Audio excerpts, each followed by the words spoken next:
তৃণমূলে মানুষের কাছে সহজে সেবা পৌঁছে দেয়া, শুদ্ধাচার নীতিমালা ও সুশাসন সহ নানা বিষয়ে আলোচনার মধ্য দিয়ে বৃহস্পতিবার হলো সচিব সভা।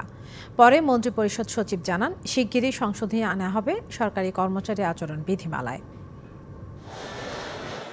বৃহস্পতিবার বিকালে সচিবালয়ে বসে সচিব সভা। এতে সভাপতিত্ব করেন মন্ত্রিপরিষদ সচিব।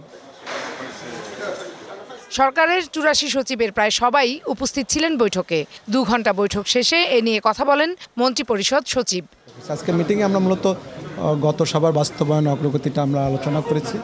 আমরা শুদ্ধাচার বিষয়ে কিছু আলোচনা করেছি। আমরা বাজেট বাস্তবায়ন নিয়ে আমরা আলোচনা করেছি। নির্বাচনী ইস্তেহার নিয়ে আমরা আলোচনা করেছি। জানান, তৃণমূলের সেবা নির্বিঘ্ন করতে নানান বিষয়ে আলোচনা হয়েছে। যে বাজেট বাস্তবায়নের ক্ষেত্রে স্বচ্ছতার কথা বলেছি।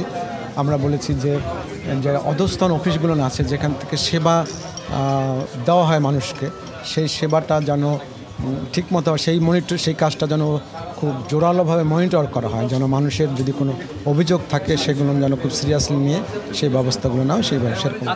সম্প্রতি বেশ কয়েকজন সরকারি কর্মকর্তার দুর্নীতির বিষয় নিয়ে হচ্ছে নানান আলোচনা সমালোচনা। আমাদের যে শুদ্ধাচরণ নীতিমালাটি এখন আছে সেটি প্রায় 12 বছর হয়ে গেছে, 10 বছর বেশি হয়ে গেছে। তো এইটি আমরা কিন্তু এখন আপডেট করার চিন্তা ভাবনা করছি। সেই প্রসঙ্গটা আলোচনা হয়েছে। প্রশ্ন ছিল, এসব আলোচ্য সূচিতে ছিল কিনা। সচিব নিয়ে তো আমরা এই জাতীয় বিষয় নিয়ে আলোচনা করব না।